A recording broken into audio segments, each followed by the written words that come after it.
Salut tout le monde, c'est Evelyne d'Evelyne Cavallero Énergie. Voilà, alors aujourd'hui j'avais envie de vous proposer de parler un petit peu de nos maisons. Et parce que c'est un sujet qui nous intéresse tous, hein, de savoir que ce soit nos maisons parce qu'on nous en sommes propriétaires ou tout simplement parce que c'est l'appartement, le lieu où l'on vit, où on a choisi de vivre. Et il est toujours intéressant de mieux comprendre ce qui se joue, ce qui se passe aussi, et pourquoi il est nécessaire de faire des nettoyages quand on arrive sur un lieu. Et voilà. Donc je sais que la plupart d'entre vous, vous savez déjà qu'il y a des mémoires dans les lieux, etc. Et que donc c'est indispensable de venir nettoyer tout ça. Alors pourquoi? Bah, pour ne pas être influencé, ressentir, alors surtout si on est des hypersensibles, ressentir tout ce qui s'est passé dans ces lieux et ces ressentis peuvent prendre des différentes formes, hein, comme des angoisses, des impressions de mal-être, etc. Voilà. Bon, déjà, en général, quand on va visiter un appartement ou une maison, si on se sent vraiment très mal, on va pas le prendre. Mais des fois, l'info ne vient pas tout de suite, peut-être parce qu'on n'y a pas fait attention, peut-être parce qu'on n'y était pas sensible.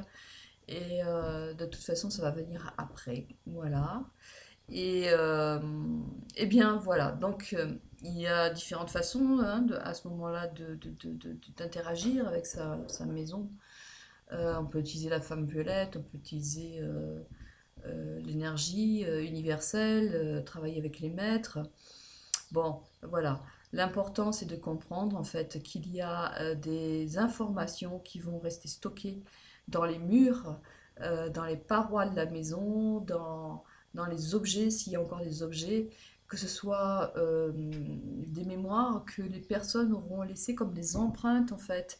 Et ce qui va garder les empreintes, ce sont les particules de silice en fait qu'on va retrouver dans les murs, dans les matériaux. La silice a cette propriété de garder en fait en mémoire. Et alors bien sûr, cool, hein, si c'est quelqu'un qui était zen, qui a vécu des choses merveilleuses, qui avait des pensées géniales, eh bien en fait la maison va vous envoyer tout ça. Donc c'est plus chouette. Donc ça, de toute façon, quand vous allez dans des hauts lieux, des lieux qui ont des vibrations élevées, c'est le même principe, hein, c'est que souvent, c'était des lieux qui étaient entretenus autrefois par des prêtres, des prêtresses, des druides, des druidesses, des gens qui effectivement priaient, ensemençaient, comment dire, sentaient déjà qu'il y avait un potentiel énergétique dans un lieu et allaient le multiplier, le faire mener à son apogée par toutes sortes de prières, de rituels, etc. Voilà, bon. Donc, je vais essayer de pas trop m'éloigner de mon sujet parce que j'ai tendance un petit peu à vadrouiller de partout. Donc, j'en reviens à nos maisons. Donc, mémoire effectivement des personnes qui ont vécu, avec éventuellement des faits qui ont vécu, qui se sont produits dans ces lieux. Mémoire du sous-sol aussi, avec le passé. Qu'est-ce qui s'est passé à ces endroits-là? Des fois, on a implanté des maisons sur des endroits qui n'étaient pas très. Pas avec un historique, on va dire, pas très cool. Et voilà, donc c'est à savoir tout ça et en prendre compte. Certaines personnes vont travailler plus en géobiologie. Moi, la géobiologie, c'est pas tellement mon truc. Si ce n'est qu'effectivement, ça m'arrive aussi de réinformer une maison quand je perçois euh, des, des points dans la maison qui ne sont pas alignés, qui ne sont pas bonnes pour le vivant, etc. Donc ma technique à moi, c'est juste de chercher des points d'acupuncture, on va appeler ça comme ça, qui vont venir contrebalancer ces points-là. Et donc en fait, je travaille donc à ce moment-là avec les maîtres géobiologues, maîtres avec lesquels je travaille d'habitude. Et enfin, on va. Moi, je pose l'intention, eux, ils vont poser des sortes d'aiguilles, on va dire, un petit peu comme en acupuncture, pour activer des endroits, voilà, des points de lumière pour activer des endroits qui vont contrebalancer la négativité d'autres endroits. Alors, négativité entre guillemets, parce que si ces endroits existent naturellement dans la nature, il n'y a rien qui soit inutile, hein. Donc en fait, c'est juste pour que le vivant, les personnes qui sont en contact avec ces lieux ne soient pas impactées par ces problématiques-là. Il m'est arrivé bien sûr de nettoyer des lieux de ces mémoires-là, hein. Ça, je le fais aussi avec les maîtres, hein, de toute façon, le rayon violet et surtout les maîtres.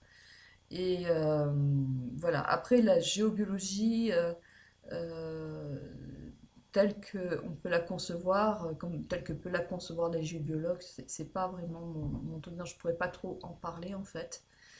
Mais ce que j'avais envie de dire aussi, c'est que au-delà de tout ça, il est important de faire alliance avec la maison dans laquelle vous rentrez. Alors, je parle plus particulièrement des maisons parce que pour moi, euh, j'ai pas encore trop eu affaire à des âmes, l'esprit des appartements, si je puis dire, étant donné que ce sont des trucs collectifs. Bon, alors voilà. Mais quand on a la possibilité ou qu'on fait le choix de vivre dans une maison, faites alliance avec votre maison, ce qui ne vous empêche pas de faire alliance avec votre appartement. Toujours en prenant, s'appuyant sur l'idée que tout est conscience et que tout a une vie, même si elle est éphémère, une vie propre. Et une maison, c'est une création, c'est quelque chose qui va devenir quelque part le dernier de vos corps, en fait, le dernier de vos corps dans la matière, dans le, comment on pourrait dire, c'est pas vraiment le dernier de vos corps dans la matière, euh, dans cette densité, voilà, c'est vraiment le corps, une maison qui va venir vous abriter, hein. Donc on va dire que dans l'échelle de la densification, c'est la dernière enveloppe qui vous protège, qui vous accueille, qui vous abrite, hein. Celle qui sera au-dessus, ça sera votre véhicule physique, bien sûr, et ainsi de suite. Et il est super important donc de faire alliance avec cette maison, avec l'esprit, avec l'âme de la maison, puisqu'elle en a une, elle a une mémoire, cette maison, et elle a été créée dans un but aussi. Donc c'est aussi important de réactualiser tout ça, parce que, je vais donner un exemple idiot, mais peut-être que cette maison a été créée, une maison qui est créée pour, il y a, je sais pas, 100, 200 ans, pour accueillir une famille nombreuse. Et puis vous, vous arrivez, vous êtes soit célibataire, soit couple, vous voulez pas d'enfant, vous allez avoir une sensation comment on pourrait dire, de quelque chose qui n'est pas en harmonie, de quelque chose qui n'est pas en équilibre, parce qu'en fait le but de la maison et votre but à vous ne correspondent pas. Donc c'est super bien avec son cœur, de parler à une maison, la saluer, de lui dire que voilà, maintenant vous arrivez avec tel et tel potentiel, telle énergie, et que vous souhaiteriez collaborer avec elle pour arriver à telle ou telle chose. Et bien sûr, il y a des âmes de maison qui sont plus lumineuses que d'autres, hein. Ça dépend ce qu'elles ont vécu, comment elles ont été créées, comment elles ont été bâties, sur quoi elles sont bâties, à quel endroit elles sont bâties. Mais c'est toujours, toujours intéressant de considérer la maison comme une conscience qui peut vous entendre et du coup qui peut répondre à vos appels.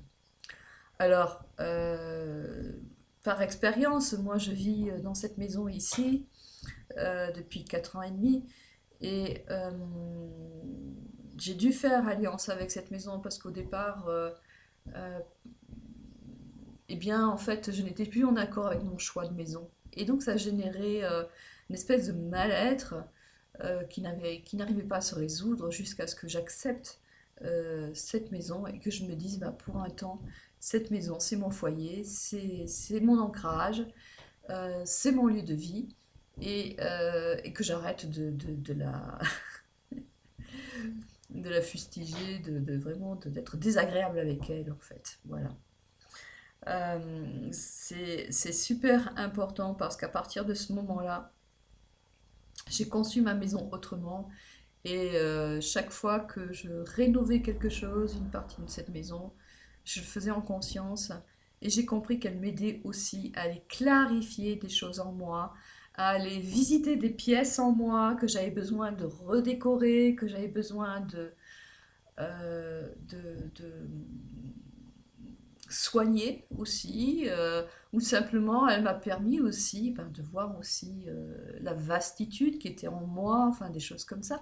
Donc il y a toujours, toujours aussi un espace où ces maisons vous parlent de qui vous êtes, de ce que vous possédez en vous, euh, parce qu'en réalité, vous n'allez pas attirer un lieu de vie par hasard.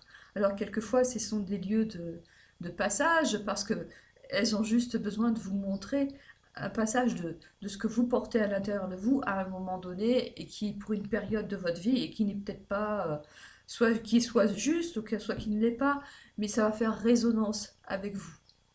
On ne va pas sur un lieu par hasard. En fait, tout nous parle toujours de nous, hein, tout simplement. Tout est à... Alors, je ne sais pas si le mot miroir est juste, mais on pourrait dire en tout cas que c'est l'opportunité de voir ce qu'on ne voit pas à l'intérieur de soi. Qu'est-ce que je voulais vous dire d'autre aussi? Il y avait quelque chose et puis ça m'a traversé l'esprit et c'est parti aussitôt. Vous pouvez faire des soins à vos maisons. Vous pouvez euh, oui, faire des soins, les embellir, ne serait-ce qu'en pensée, en image, en énergétique, elles vous le rendront bien. Euh, voilà, et c'est sûr que ces lieux de vie euh, sont des foyers, comment on pourrait dire, temporaires, enfin bon bref, pour nous, mais elles accueilleront d'autres personnes après, ou comme elles en ont accueilli avant nous, et puis elles auront sûrement une fin aussi, une fin de vie à un moment donné. Voilà. Euh, je voulais vous dire autre chose, et je n'arrive toujours pas à retrouver ce que c'est. Bon, bah c'est pas grave, je le partagerai dans une autre vidéo si ça ne me revient pas. En tout cas, j'espère que ce petit partage vous aura interpellé sur l'importance à accorder à vos lieux de vie. Alors oui, le feng shui, tout ça, c'est très très bien. Euh, la déco, c'est bien. Le relationnel, c'est bien aussi. Et voilà, et c'est quelque chose je trouve qu'on ne met pas suffisamment en avant. Alors peut-être par simplement ignorance, hein, tout bêtement. Mais refaire alliance avec, donc recréer des liens avec le vivant et avec ce que l'on a créé et qui a une forme de vie, c'est quand même assez chouette. Voilà. Oui, c'est ça y est, je viens de retrouver ce que je voulais vous dire aussi. Ça, c'est pour un petit peu pour les personnes qui voudraient quitter une maison, un appartement et un lieu et qui n'y arrivent pas. Alors, il faudra aller chercher soit dans le oui, psychologie, le psychologie. Je vais pas y arriver. La psychogénéalogie, ça y est. Bon, voilà. Et pour aller voir par hasard s'il n'y avait pas des problèmes d'insécurité face à quelqu'un qui aurait eu une vie ou suite à un déménagement, suite à quitter un lieu, il ne se serait pas passé une catastrophe, un truc comme ça. Voir les interdits à l'intérieur de soi, de se libérer de quelque chose. Les interdits peut-être d'aller vers de nouvelles fondations, mais voir aussi comment vous traitez votre maison, parce que moins vous allez la supporter, plus vous êtes en colère contre elle, ou le lieu, ou je ne sais trop quoi, et vous allez voir que c'est toujours la même chose, ce à quoi je résiste persiste. Donc, quelque part, vous allez renforcer l'attachement au lieu et l'attachement à la maison, et vous ne trouverez pas autre chose. Et la maison va vous retenir, parce que vous ne l'aimez pas. Donc, si on, en résumé, si on veut vraiment embellir sa vie dans sa maison, rentrer dans une nouvelle énergie dans sa maison, reprendre donc contact, refaire des liens avec sa maison, parler avec l'âme de sa maison, voire demander à des personnes comme moi, faire un soin éventuellement sur la maison si on sent qu'elle est lourde et en souffrance. Ça se fait très bien. Un petit nettoyage, ça se fait très bien aussi. Mais du coup, pensez aussi, si par contre vous voulez changer de lieu, changer de vie, à avoir une attitude en paix avec cette maison. Et regardez simplement que si vous ne vivez pas, si elle ne correspond pas à ce que vous souhaitiez, c'est peut-être que simplement à l'intérieur de vous, vous n'avez pas suffisamment éclairé, éclairci euh, vos besoins, vos demandes. Et ça encore, ça peut aussi euh, être aidé par d'autres personnes. Et vraiment avoir une attitude d'amour, d'acceptation, même s'il y a des problèmes enfin, assez gros, énormes. C'est l'acceptation de ces problèmes, l'acceptation de ce qui est, l'acceptation de la maison telle qu'elle est, qui va faire que la solution va pouvoir arriver. C'est l'ouverture d'un chemin vers des potentiels qui va s'ouvrir. Sinon, si on est dans une attitude fermée, les potentiels seront aussi fermés. Voilà, j'espère que ça vous a intéressé. Je vous dis à très bientôt. Et puis, bonne continuation et bonnes vacances, hein, puisqu'on est en juillet. Donc, j'imagine que pour beaucoup, c'est le temps des vacances. À très bientôt.